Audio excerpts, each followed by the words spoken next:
What's up, guys? It's Mikey with MMB Barbecue. Today on the podcast, we are talking to Susie from Hey Grill Hey. We had a really fun chat. Just all this cool shit that we talked about. She used to be a blogger for Traeger pellet smokers. I'm not a huge fan of pellet smokers, but we talked about them anyways, and we had a good fucking time. That's what I'm gonna fucking say. So I'm not gonna chat too much more. Just get a little bit of business out of the way. So go check us out on Instagram, Twitter, and Facebook. Like us, be friends with us. Help us out. If you can go throw up a review for us, help us out. Give us 5 stars. Tell us how you really like this fucking podcast and you want everything to be cool. So that'd be great. And go to manmebarbecue.com. So without anything less, we are going to get right into this fucking podcast. So go listen to me and Susie chat barbecue. So we are going to get right into our conversation with the owner and operator of Hey Grill Hey. Yes, you didn't hear that weirdly. It's Hey Grill Hey. So when all you guys are like, Hey Girl Hey, it's kind of like that. She is the mastermind behind it. Susie, I'm going to let you introduce yourself a little bit. Tell us a little bit about you. So I am a stay-at-home mom with 3 kids who just really, really loves to barbecue. I grew up, my parents owned a restaurant, and I grew up bussing and waiting tables since I was a kid and kind of fell in love with the food industry and with food itself and how happy it made people, and kind of just went from there. It's just been the last couple of years that I've really gotten into barbecue and cooking over fires and wood and all good things. So what brought you into cooking over fire? Let's talk about that. I started about 2 years ago, and it was by pure chance and pure luck. I've never really been huge into grilling. I kind of just let my husband handle whatever was happening outside. But I had a friend who was offered a job working with Traeger grills as a writer for their blog. Awesome. And she didn't have the time. It wasn't really something that was interesting to her, but she knew I loved food, and she knew that I loved to write, and my name just popped into her head. So she passed me along to the Traeger grill blog people, and they picked me up. So with 0 experience on a grill at all, I started cooking and writing and eating, and it just started from there. So I've really only been heavy into grilling for the last 2 years. So are you still working with Traeger? Nope, not anymore. I've kind of struck out on my own. Okay, awesome. Now what made you want to do that? What made you want to leave the Traeger family and kind of start Hey Grill Hey? Well, they had a shift in ownership. Okay. And so they just took all of their blog writing and marketing in-house, and I started my own thing. Okay, awesome. So that's how you... Now, how'd you come up with the name?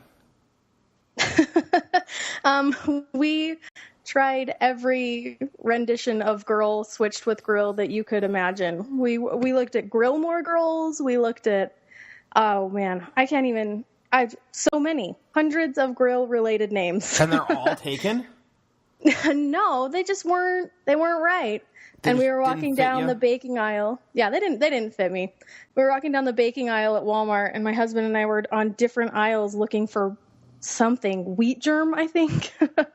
And he found it, and he was like, "Hey girl, hey," like over the aisles of Walmart. And then it was born. That's kind of exactly what I thought of the first time I saw your username, and the first time I saw the website. I was like, the only thing that ran through my head was Hey Girl Hey.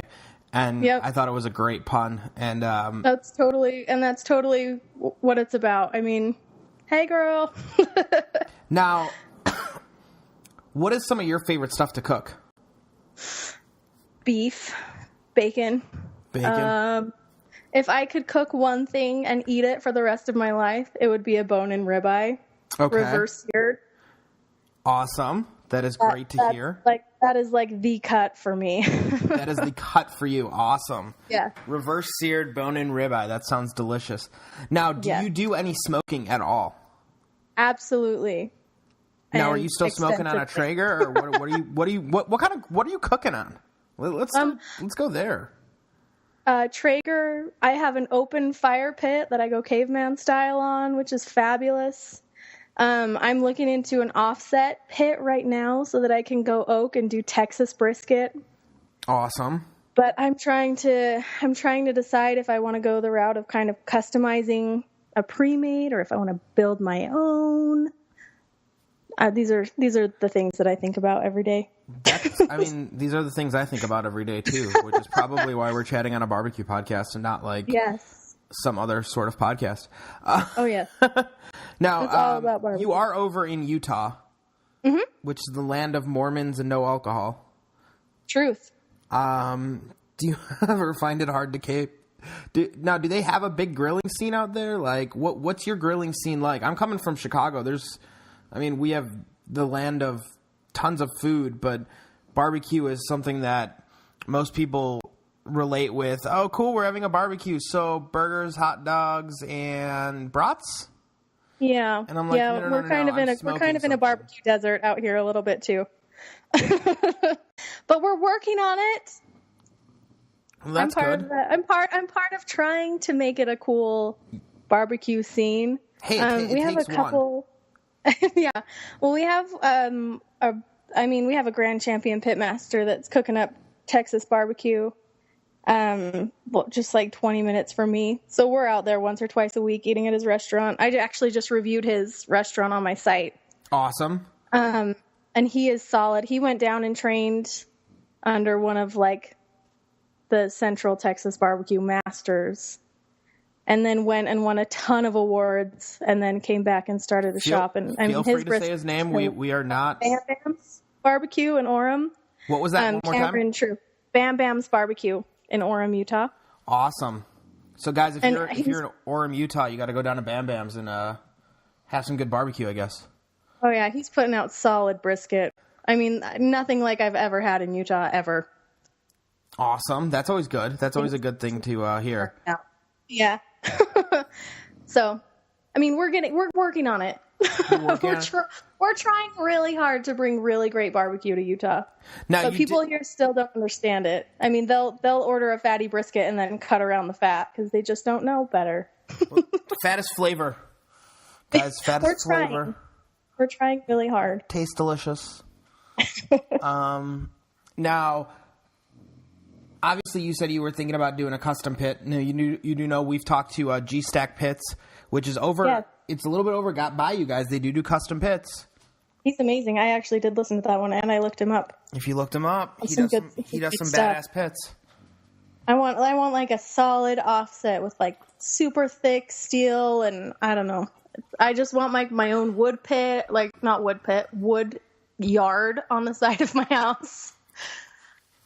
Well, he may be the man for you. Days are ahead of me. He may be the man. You may have to give him a call and see if you guys can't set something up.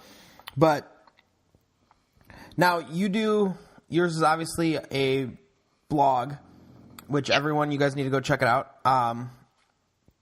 She does some cool things. You do 30-minute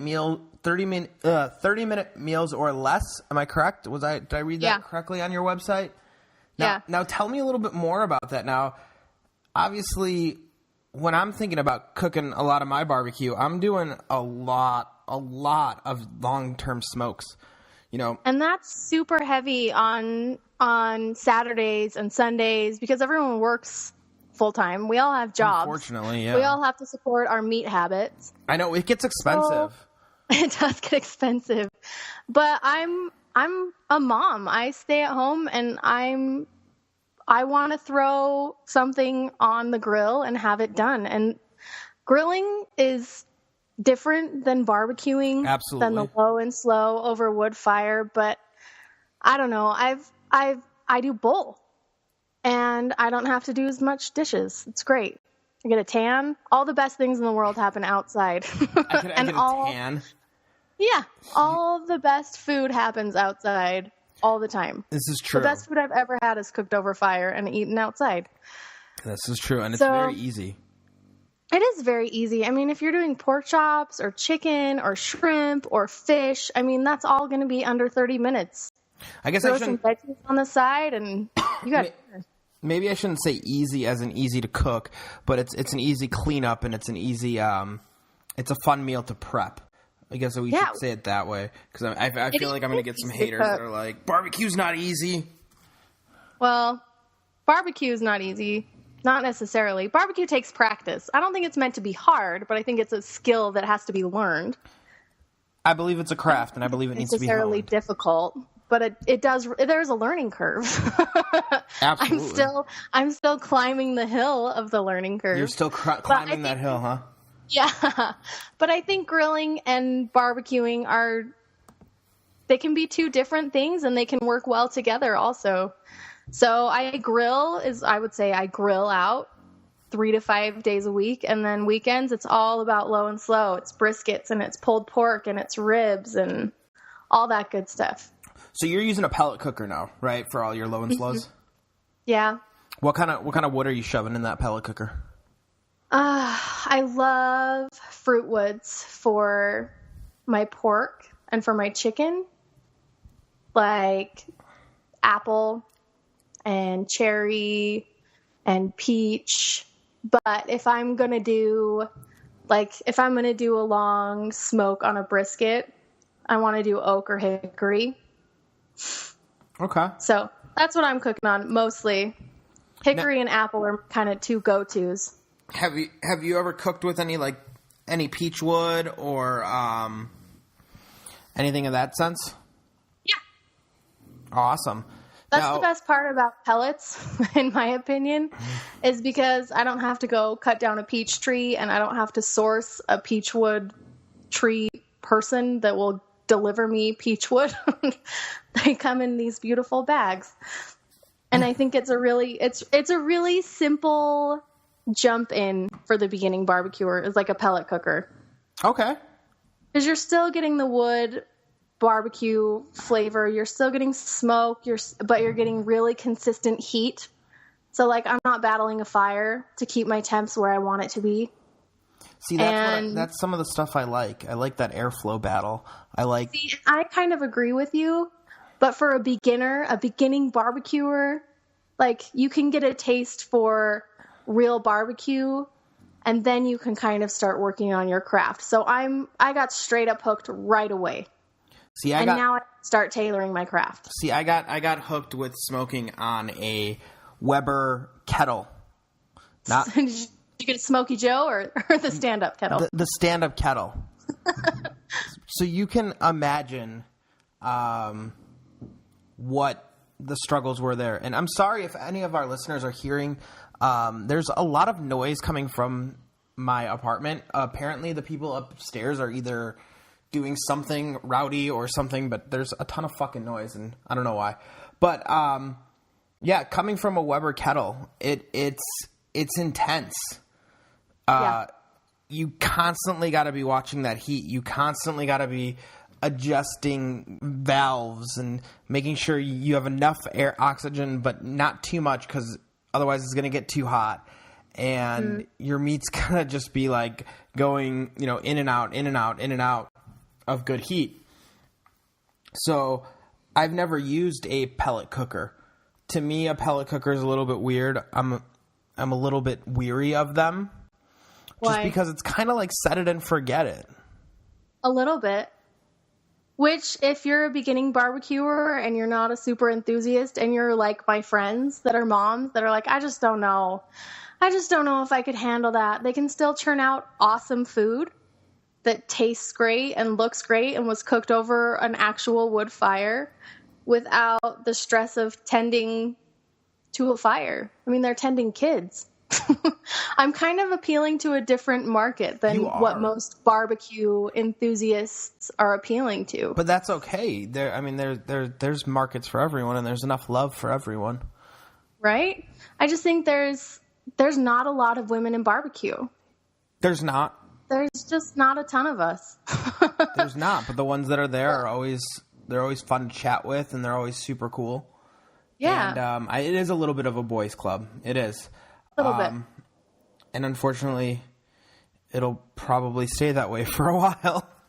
That's all right. I can change it. Only takes one, right? Didn't you say that? It does. It only takes one. It takes one person to start that fire. I just think that food is good, and everyone likes food. Exactly. And barbecue food is even better than regular food. This is true.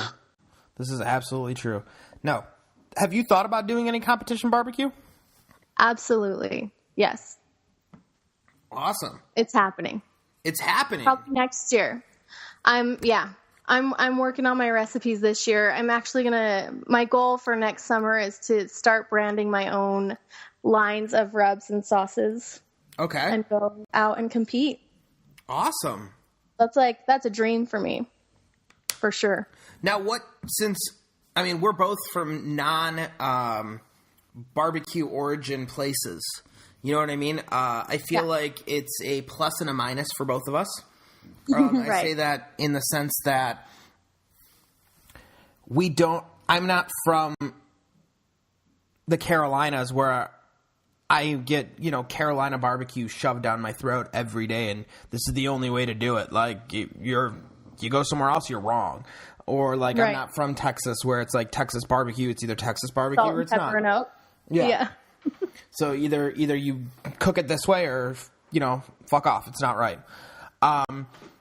Or, Kansas City barbecue. We're not part of that. Now, do you feel like you're able to pull kind of from all of those and make your own style? Oh, I would hope so. I mean, I lean really heavy into like the vinegar-based Carolina pulled pork for like 6 months and thought it was the best thing in the whole world. And I'm still pretty partial to it. Right now I'm going through a really big Texas, like Central Texas, Austin, like salt, pepper, oak, brisket phase. I mean, I went through an entire super, super sweet sauces, like Memphis style, I feel like I've traveled all of them without actually being there. That's another thing on my bucket list. I love to travel. If I could just go barbecue crawl for 6 months of my Kinda life, like that Diva would Q? be. Yeah. I want to be her. That lady is hilarious, and she eats everywhere. I just want to eat everywhere. That's a dream. It is. I would love to do the same thing. Oh yeah, but I feel for sure that we have the benefit of not being partial. We can eat what we like. We can make what we like, and nobody's going to stare down our backs and say you're doing it wrong. This is true. But I do think it's a minus in that I wasn't raised in barbecue culture. I mean, I can't drive 12 minutes and get to 6 different like barbecue temples, Yeah, neither can I. Don't worry. So I feel like that way, like the only barbecue I'm tasting is like mine, so I'm not comparing to these pit masters. I'm only comparing to myself. So I can make really great food for exactly what I love and what my family loves and what my friends love, but it may not be local to anywhere. It may not be the best barbecue of any particular region. It's just what we love. So I don't know. I do agree that it's a plus and a minus. But I think that's okay because I feel like I can make the best barbecue I can make, and I pull from all 4, of the barbecue origins, as they would say. Right. And to me, I don't like a wet rib. I like a dry rib. So I don't like over saucing them. It's just not something I do.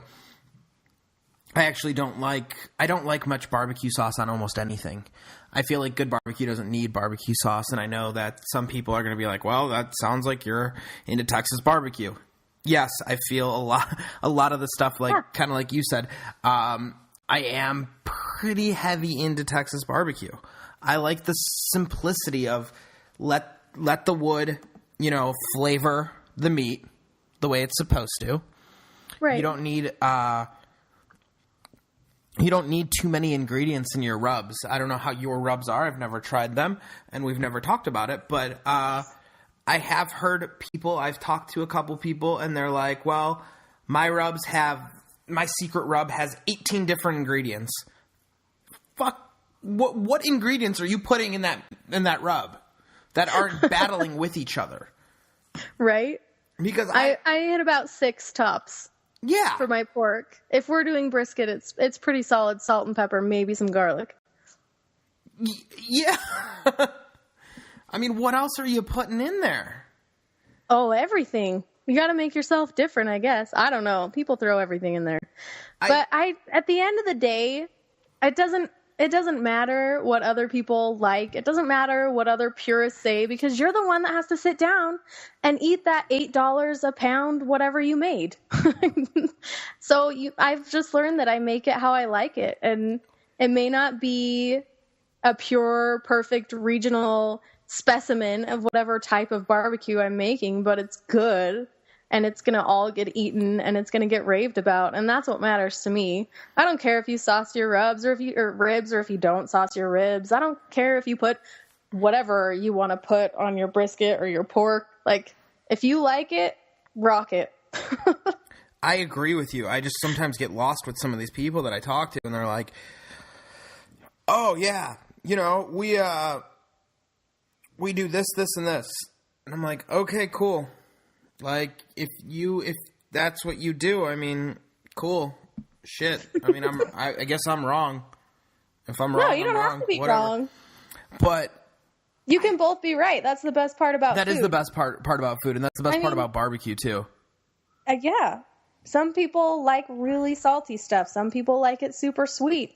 And it doesn't matter if it's pure or if other people like it. If you're going to eat it and you're going to love it, fabulous. The only time you have to worry about what other people like is if you're cooking for a restaurant and they're paying good money and you serve them crappy food, and then you have to feel bad.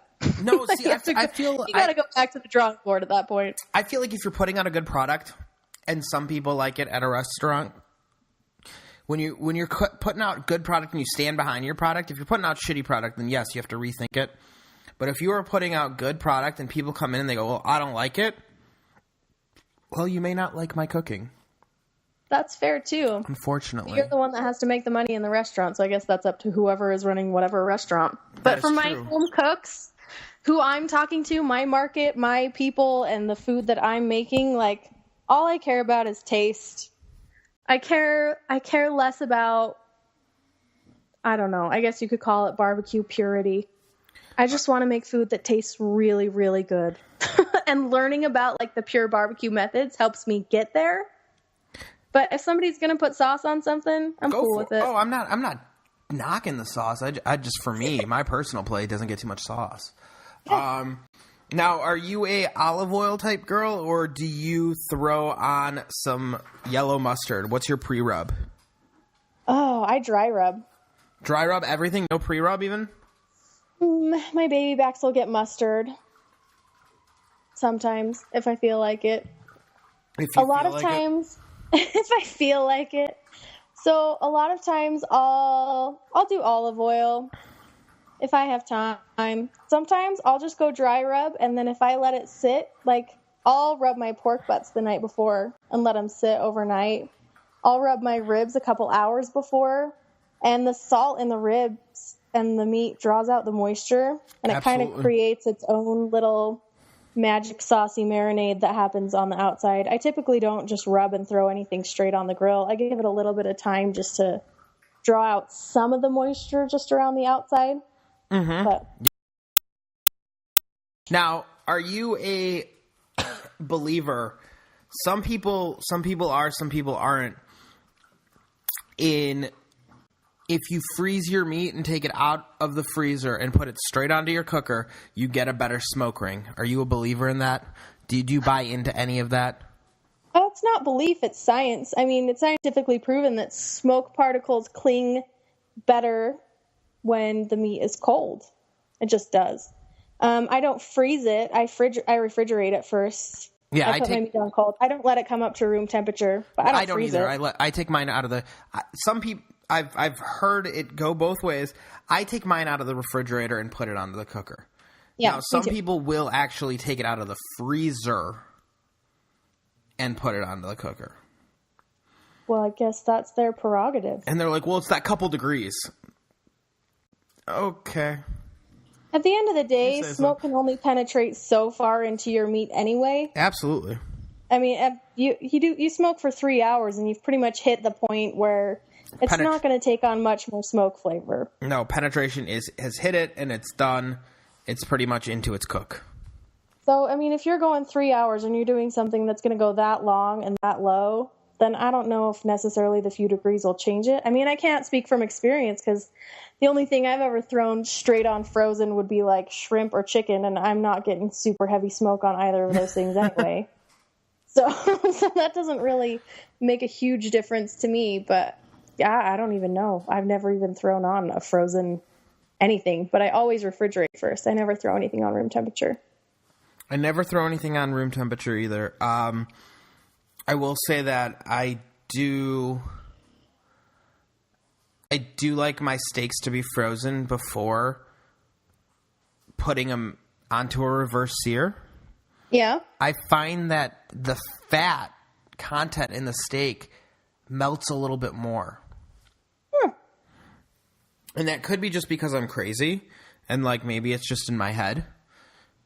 But I have no idea. I feel I'll like try it. I feel like I can get that fat to melt a little bit more inside that steak. And I could be wrong. That sounds fabulous. I have some frozen tri-tip steaks in my freezer. Ooh, those sound delicious. I'll have that. I'm doing that tomorrow. I'm throwing them on frozen. Ooh, sounds good. For steak. Now, do you have any rubs that you are currently using besides your own? Do you go with any commercial rubs?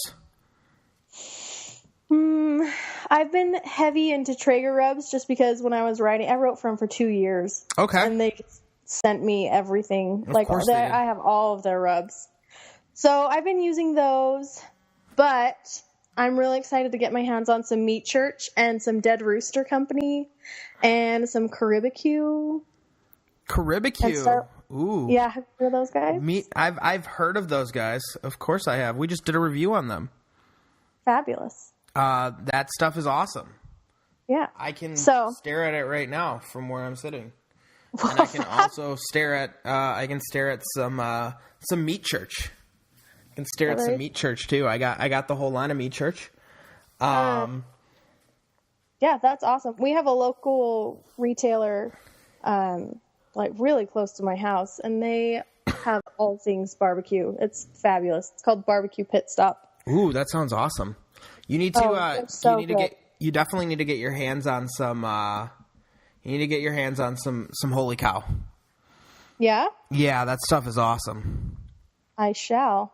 And I'm kind of stocking up my arsenal right now. I mostly just use my own. I mean, when it comes to pork, I've got my own pork rub.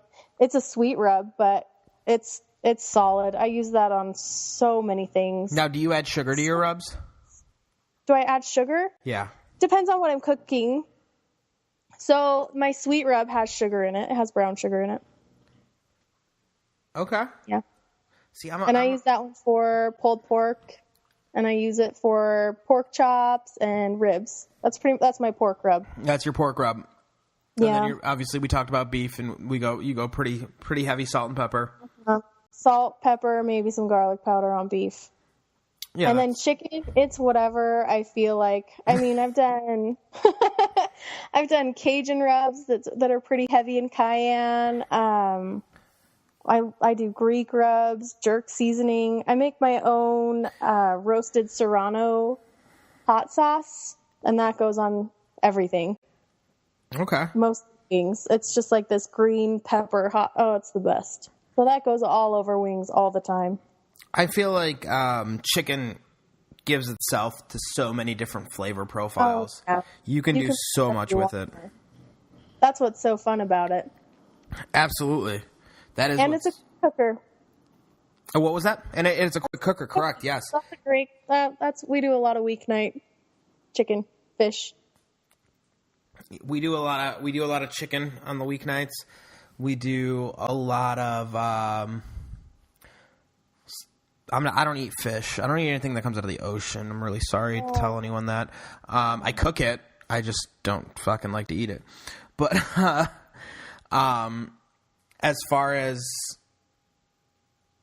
cooking it during the week. I do a little bit of the burgers. I'm sorry. I do some brats, do some sausages. Oh, that's not sad. Well, I have my own meat grinder. We make our own sausages. Ooh, so do I, and I love it. Yeah, we do some smoked German brats that are pretty solid. And Now, what kind of meat grinder are you using? I have an attachment on my KitchenAid. It's pretty weak, but I didn't want to shell out $300 for a professional one. You know what? I do the same thing, and I do the attachment on the KitchenAid, and I feel like it works pretty well. Yeah, I wouldn't want to do 30 pounds of sausage on it, but I mean, we're only doing 1 or 2 or 3 at a time, so it's. I was going to say, yeah, I'm not cooking for a restaurant on it, but for home stuff, I'm not too worried. Yeah, it's great. Now, I have a hard time finding a place to get me sausage casings. I do not. Welcome to not living in Chicago. I know. So at just one of my local grocery stores, they have a mean butcher counter. I also have a couple specialty butchers that are really close to me, which is fabulous. And they're all really good about getting me sausage casings whenever I want. Let's talk a little bit about these specialty butchers. When you say specialty butchers, what kind of stuff are you able to get your hands on? Anything. So there's one, he's specifically a butcher. That's all he does. And he can source local livestock, which is amazing. He does a lot of grass-fed, free-range beef. But he also works with food distributors. So he can order anything for me. He'll custom cut everything for me. It's great. It's great. I have 2 that are really close to me, which are both amazing. That sounds awesome, because we got some butchers. Obviously, we have tons of butchers in Chicago, but certain things are very difficult to get. I found myself struggling to get a green ham for Easter this year. That's hard to get everywhere. I ended up having to go to Whole Foods. The only place that had it. I typically, if I want anything, I can have it ordered in, and they'll get it to me the next day. So they may not have everything in stock, but they can get me whatever I need. They're great. I went to my local butcher, and he's like, I can't get that. He's like, we don't get that. He's like, that's just not going to be on the order list. And I'm like, awesome, cool. Well, I'll go somewhere else. Amen. And it was a hefty price, I will say. Yeah. It's kind of brutal. Which is crazy. You think that it would be less because it hasn't had to go through the whole process of being cured. It hasn't gone through the process of being cured. They didn't fucking do anything to it. They just cut it off the damn animal and gave it to me, basically. And they're like, oh, yeah, it's like $9 a pound. I'm like... That's... Cool. I'll just buy a ham next time. It's fine. And I'm like, cool. Well, I already ordered it, so I guess I have to pay it. But just leave it there for the next guy. Yeah. Just leave the 13-pound ham there for somebody else. Oops. Really big ham. Yeah, it was huge. It was awesome, though. I had a lot of fun cooking it, and I had a lot of fun with people eating it, so it was worth it. Awesome. But what are some of the craziest stuff you've actually cooked? Oh. Are you one of those people that kind of push the envelope on that note? I know that I'm one of those people. I cook on a big green egg, so I'm always trying to find new things to put on that thing. And oh yeah. And like I made smoked scallops the other day for my wife. We did. We wrap a lot of stuff in bacon because bacon's beautiful. It doesn't. I could probably write a book about the things that I've wrapped in bacon. I probably could too. I've done bacon apple pie bites, like fresh apple slices that are seasoned with like nutmeg and turbinado sugar and wrapped in bacon. Those were pretty fabulous. Those are fabulous. That sounds good. They're so good. It's like dessert candy meat. I don't even know. It's that meat dessert. Yeah, it's great. So bacon is dessert. Yeah, bacon's everything. I've done a smoked cream and then made homemade ice cream, smoked maple ice cream with candied bacon on it. Ooh. Yeah, that was fabulous. If you ever get the chance to smoke cream, I would recommend that you do that. How do you do that? Let's hear how you do it. I'm trying to think. So I had my temperature about 180. Okay. 185. Really low. Not hot enough to bring it to a boil. And I just let it smoke. And I stirred every like 20 minutes. And it would just form this like beautiful smoky layer on top. And I would just stir it back into the cream. And it was beautiful and light brown and so tasty. That sounds awesome. I wasn't sure. I didn't know if you did like a cold smoke on it where, you were down at like 90 to 100 degrees. No, I was at like 180. I actually think the warmer temperatures on that one kind of helped the cream move around a little bit. That's what I figured. After you said 180, I was like, ooh, maybe, maybe it did do a little Not bit. Feel it, but it was amazing. I've done scallops. I've done pretty much every type of animal that comes out of the ocean. My husband's families are big into game hunting. I've done venison. I've done elk loins. I've done elk steaks. I've done a lot of things. Cornish hens, chickens, turkeys, your standard fare. Your standard fare? Yeah. I've done moink balls. Have you heard of moink balls? I have not. I would like to know. Comes from moo and oink.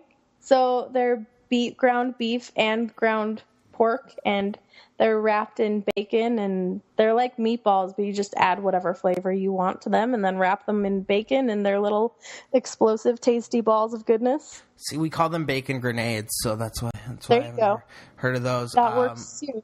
Yeah, there is a restaurant by us that is a beer, sausage, and bacon restaurant, and that's pretty much all their menu is beer, sausage, and bacon. I'll move there. So I would sausage and bacon. That's fine. I'll do all of that. It is awesome. They do a lot of cool stuff with bacon. Yeah. I mean, if you can wrap it in bacon, I probably have. I've wrapped a lot of things in bacon. We actually, we just did Bacon Fest in Chicago I did Bacon Fest in Chicago with Kaiser Tiger, which is the restaurant that I am talking about. And we did bacon s'mores. Fabulous. And that was awesome. That sounds awesome. That was done phenomenal. Chocolate dipped bacon. I've done chocolate dipped bacon. Yeah. And it turns out great. It's a little messy. But everything's messy. Everything is messy. So I'm going to fire off a couple questions and let's see your first answers. Sure. Wrapping in foil or not? Yes and no. So no, because I feel like if you're doing a low and slow smoke, you're going to retain most of the moisture that you need anyway. If I'm cooking for myself, I will say no. If I'm cooking for other people, almost always I will wrap in foil because they want those fall off the bone, ridiculously tender ribs. And they want that fall apart, shredded brisket. That's what they want. Now, do you ever wrap in foil to speed up a cook? No, not really. That's a lie. If I have, it depends on how mad I get when my pulled pork stalls. If I'm sitting at 165 for 4 hours and getting frustrated, I might throw some foil over the top just to get me over the hump. Even if it doesn't help, I pretend like it makes me feel better. I can honestly say I've never sat at 165 for 4 hours. I probably haven't either. I might be exaggerating. I have sat for a while, but not 4. Like 4 hours. Probably not 4 hours. It feels long. It feels. Oh, of course, it always does. You keep checking. So long in the stall. It stalls, and then you keep checking it, and you're like, God damn it, mother! Why isn't this going? Yeah. So then I would probably wrap. I have in the past. But I do like to keep it exposed as much as possible, especially when I'm cooking with wood. Why not? Yeah, absolutely. I try not to wrap, but sometimes time doesn't allow to not wrap. So yeah, it's like I'll wrap ribs if I'm cooking for other people. Yeah, just because that's how they like them. It's true. Now, people like the ribs. I was gonna say no, that was gonna be my next question. Fall off the bone. Do you like fall off the bone, or do you like there to be a little pull? I like both. Why not? I mean, so last week on my blog I did rib week. Okay. So we had ribs at my house 3 nights in a row. So first night I did a 3-2-1.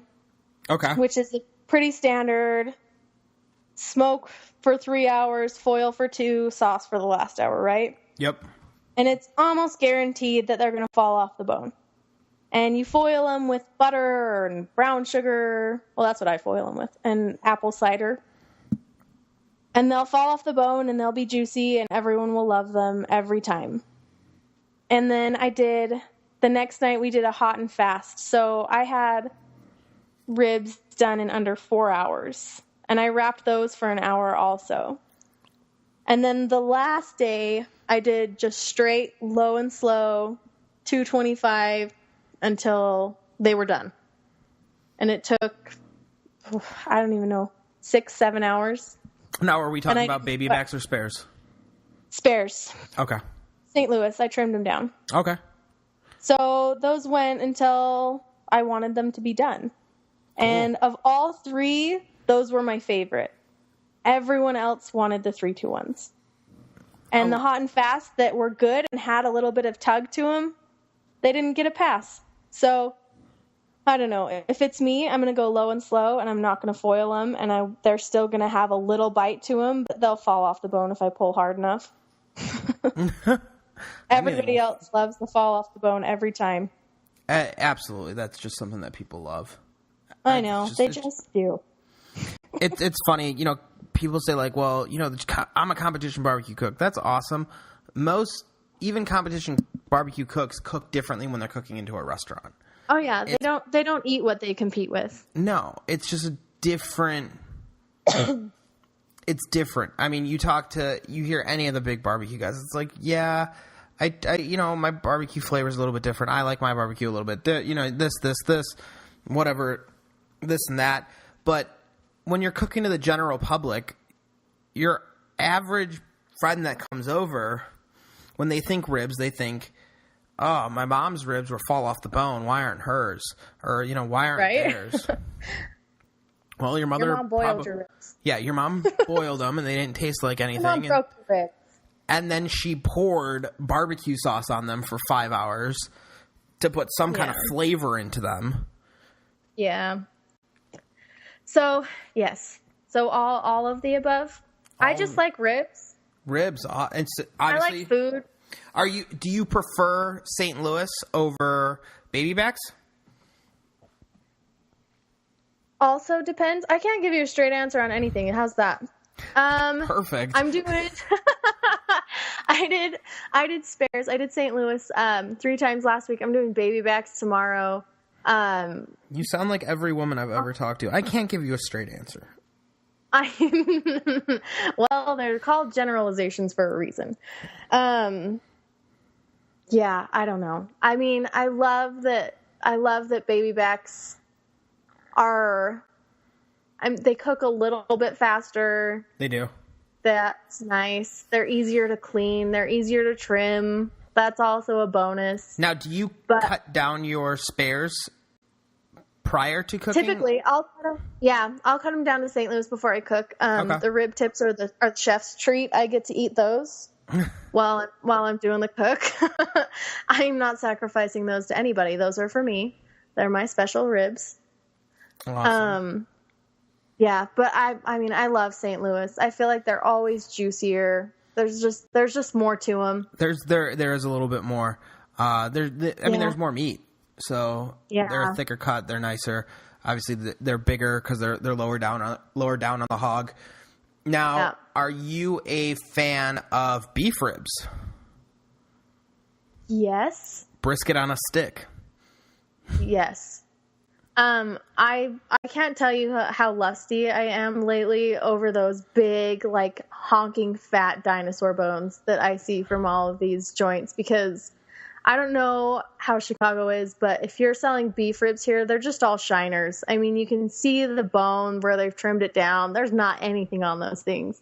So I have to special order them with like actual meat on them to get anything close to that.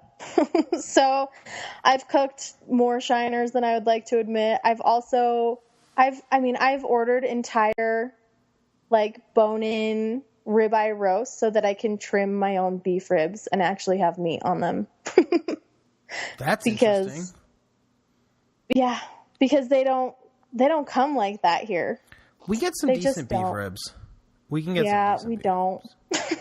Now, do you So I've trimmed my own. Yeah, I mean, you trimmed your own. There you go. Now, do you go with any short ribs? Are you a fan of the beef short ribs? I do like short ribs. Bone in or bone out? Bone in, but I feel like they have to braise for so long that, I mean, I'll put them out on my smoker and get them that initial, like, 3 or 4 hours of really solid smoke penetration, and then I'll finish them off in my oven. Oh.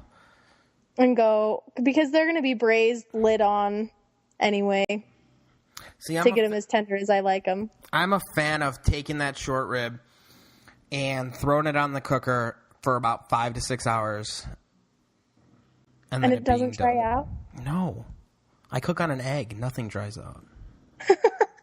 Fabulous. It takes years to dry out. No, I'm kidding. They don't dry out for me. I do spray them down a little bit during the cook. I am one of those people. That's my problem. Maybe I'm just not mopping enough, or keeping it moist enough on the outside. Now, are you a fan of mopping or spraying? I like to mop. I do both. I like to mop more often than spray. Okay. But that's just me personally. Hey, it's all personal preferences. That's what makes barbecue so beautiful. I always clog my spray because I always try and, like, put stuff in there. Like, I'll, like, put rub in there, like, really thick cracked pepper. Yeah, that's not going to work. Because I'm an idiot. It's fine. So I just, I know that I have this problem. I do it over and over. So I mop pretty heavy. You know, that is the term, that is the definition of insanity. Doing things over and over and expecting different results. Yeah, so I just quit altogether. I mean, I'm not actually crazy. Just that little glimmer of hope or forgetfulness. I don't know. Every Call it woman what says. you will. I'm not actually crazy. I'm pretty crazy. Oh, I don't okay. know. All of us in the barbecue world are. Just crazy enough. Just crazy. That's perfect. Now, are you a water pan person or no water pan? Yes and no. Again, also yes and no. I like to keep my mop sauce in a pan with whatever I'm cooking, because then it still gets that steamy water pan effect, but then my mop sauce is always ready for me to go. Perfect. Now, when you, like, water pan wise, obviously you're putting in your mop sauce, so there's stuff in it already. I've been experimenting and playing with throwing different types of fruits inside my water pan and just letting that infuse. Cool. Have you ever done that? No, not like with actual fruit. I mean, I do fruit juice a lot. Okay.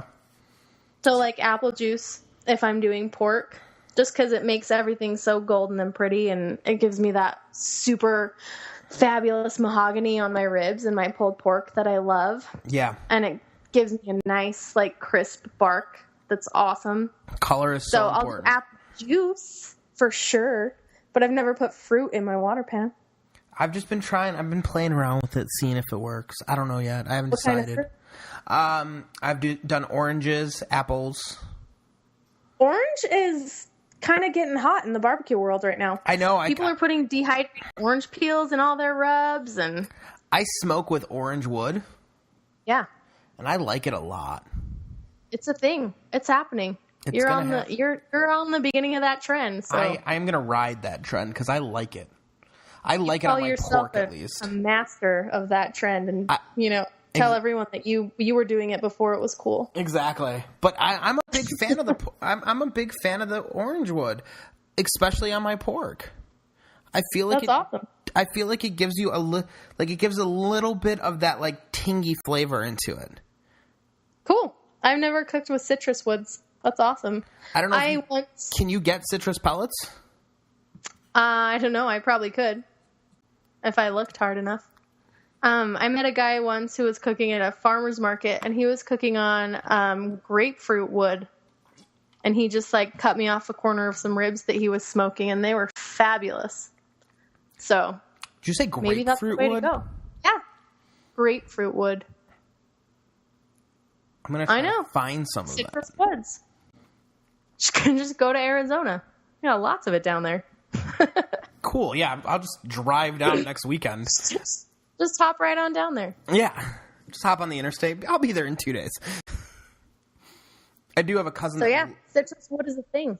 I do have a cousin that lives down there. Maybe I can get her to just fill up a box of like something and send it to me.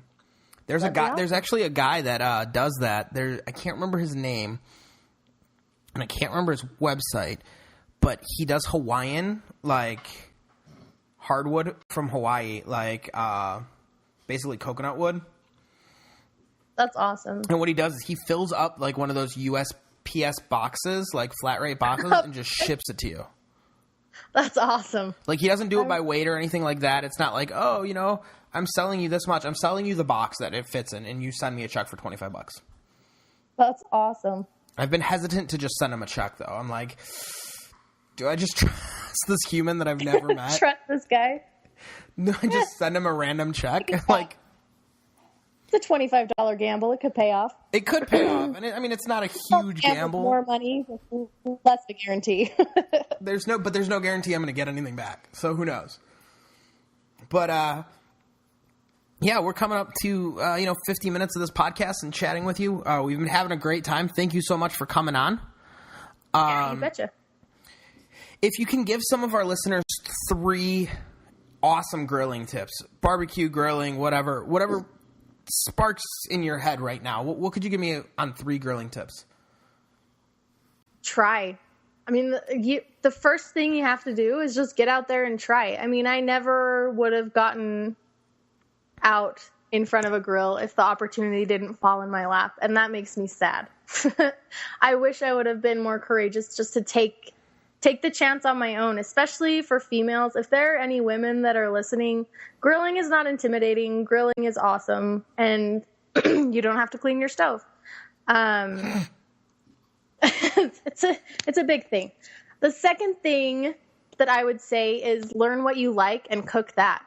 You don't have to follow someone's perfect exact recipe for Texas barbecue or whatever to churn out awesome food that you love. Like, if your family likes sweet stuff, cook sweet stuff. You don't have to go heavy on the savory. Just learn what you like and learn to cook what you like, because you're really not trying to impress any judges. Backyard barbecue is not a competition. And I wouldn't want people to hate it because they're trying to subscribe to a certain method and they don't like it and they think that barbecue is awful. I'd rather people just cook what they want to cook. It's food. You cook what you love, and if there's love in your food, it'll shine through. Yeah. And the last thing that I would say is, if you're going to spend a ton of money on food, make sure that it's good food. Go to a butcher for your first brisket.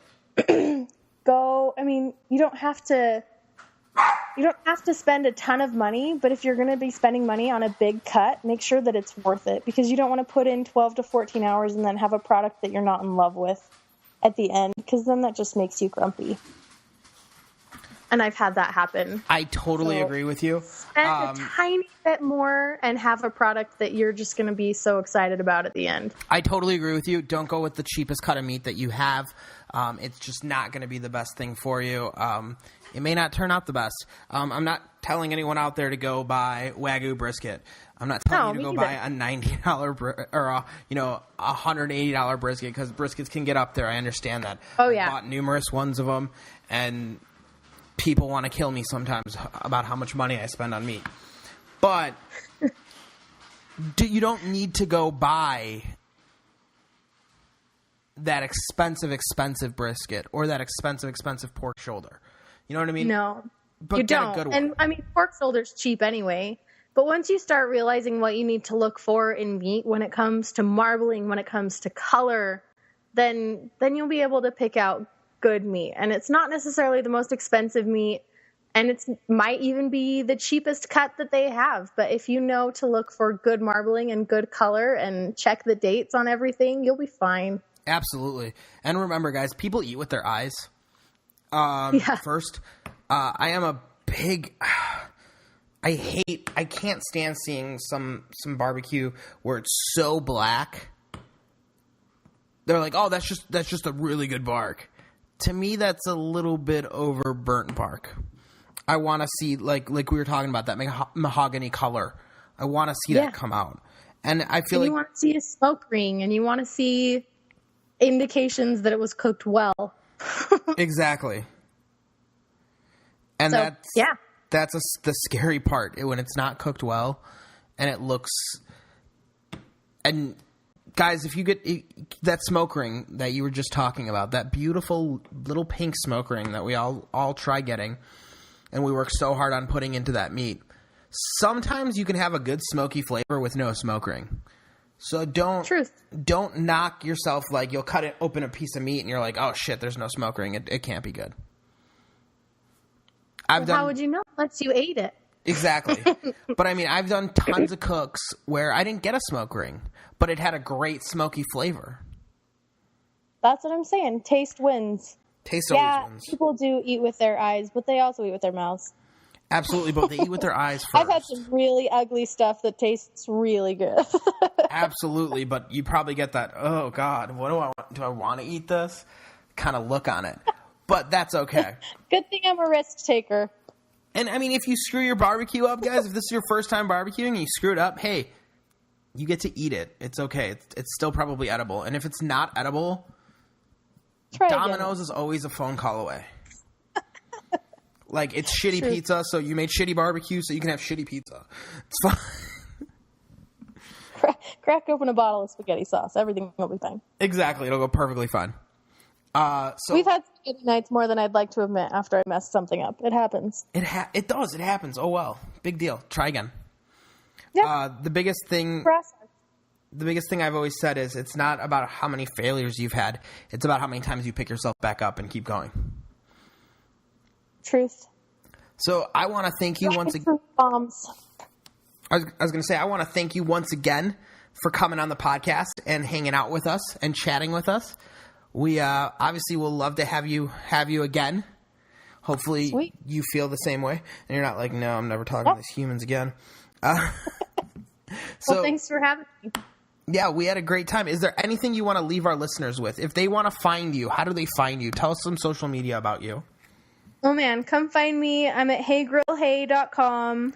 I'm at heygrillhey on Facebook. I'm on Instagram. My handle's heygrillhey, and on Twitter I'm heygrill_hey, because heygrillhey was taken like 6 years ago by somebody who doesn't use Twitter, so that's cool. Yeah, of course it is.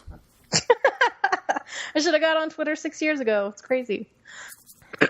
Anyway, so yeah, come find me. I'm excited to get this thing going. I love barbecue, and I love talking barbecue, and I really love to eat food, and yummy food too. So that's what you're going to find on my site. Just really, really yummy food. Awesome. So I know she does recipes. She does restaurant reviews. She does some cool barbecue in under 30 minutes, which is really cool, especially for people that are working. That's something that I think is really cool. I was really excited when I saw that on your site. It's something I was thinking about doing for ours, and I was like, holy shit, someone's doing it. Because I couldn't think of any damn recipes. And I was super stoked. I can't even write out recipes fast enough, because that's what I do. I mean, 5 nights a week I'm cooking dinner for my family in 30 minutes or less. So, well, you're doing a good job. So thanks. So once again, thanks so much for being on it. And yeah, thanks guys, for having me. Go find her on all the social medias. Go follow her. Go read her blog. Go check her out, and make sure you stay up to date with all the cool stuff that will be coming out in the coming years for her. Like you said, you will be doing competition barbecue soon, and I think that's super cool. So yeah, thanks. Yeah, we had a lot of fun. So thank you. Yeah, have a good one. Guys, so that was our chat. We had a lot of fun doing it. I'm sure I'll have her back on the show soon.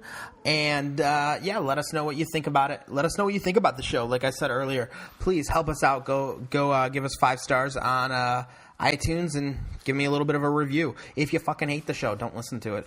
But give me a review anyways. Thank you. So once again, guys, my name's Mikey. This is Man Meat Barbecue. Till next time, guys, remember, smoke things low and slow, grill fast.